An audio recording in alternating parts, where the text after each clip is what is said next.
এই গরমে তাপমাত্রা কমাবার জন্যে গাছ লাগাতে চাইছেন, খুব ভালো কথা। কিন্তু খেয়াল রাখবেন সেই গাছগুলি যেন দ্রুত বৃদ্ধির গাছ না হয়। এই সমস্ত গাছগুলোকে দয়া করে লাগাবেন না। যেমন ধরুন ইউক্যালিপটাস গাছ, রেন ট্রি, এগুলো লাগাবেন না। এই ইউক্যালিপটাস গাছ খুব ক্ষতিকারক একটা প্রভাব রয়েছে। এরা করে কি, সমস্ত আশেপাশের জমির জল সব খুব তাড়াতাড়ি শোষণ করে নেয়, নিয়ে বাতাসে ছাড়ে। এর ফলে মাটিতে জলের ঘাটতি দেখা দেয়। প্রচুর জল শোষণ করার ফলে আশেপাশে যে সমস্ত গাছগাছালি রয়েছে বা জমি রয়েছে, সব জল শুষে নেয়। এই গাছগুলি কৃষি জমির গুণাগুণ এবং উর্বরতা নষ্ট করে দেয়। সুতরাং ইউক্যালিপটাস গাছ প্রচুর পরিমাণে অক্সিজেন শোষণও করে নেয়।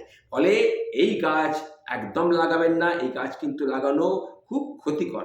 ঠিক রেন ট্রিও তাই, ছাতার মতো দেখতে, কিন্তু এরা অন্য গাছকে বাড়তে দেয় না। ফলে এর যে সমস্ত ঝরা পাতা বা এগুলো সমস্ত মাছেদের কিন্তু খুব ক্ষতি করে। কাঠও অত্যন্ত নিম্নমানের। তাই সমস্ত বন্ধুদের আমি বলবো, আপনারা গাছ লাগান, খুব ভালো কথা, কিন্তু ইউক্যালিপটাস বা রেন ট্রি জাতীয় দ্রুত বেড়ে ওঠে যেসব গাছ, সেই সব গাছ কিন্তু একদম লাগাবেন না। আপনারা ফলের গাছ লাগান, আম, জাম, কাঁঠাল বা এই ধরনের যে সমস্ত গাছ আছে সেগুলো লাগান।